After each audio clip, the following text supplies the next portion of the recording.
อายนี่แหละเนาะพี่น้องถ้าเขามาขายหามโตหาโตซิบเพราะว่าการมาหาจริงๆมันลำบากมากนะทุกคนนะโอ้ยโอ้ยโอ้ยออกไทยบ้านต้องพอค้านกับค้านพอหมอบกับหมอบ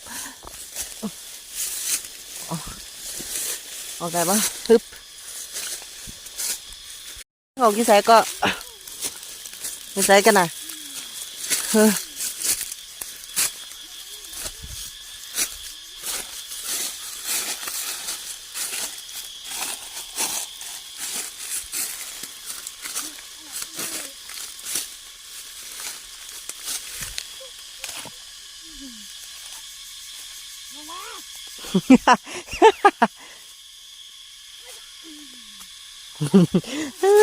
เกือบเกือบเฮีย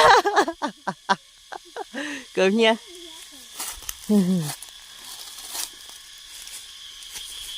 ฮึบไหนสิลงได้บ้านี้เฮ้อเอีย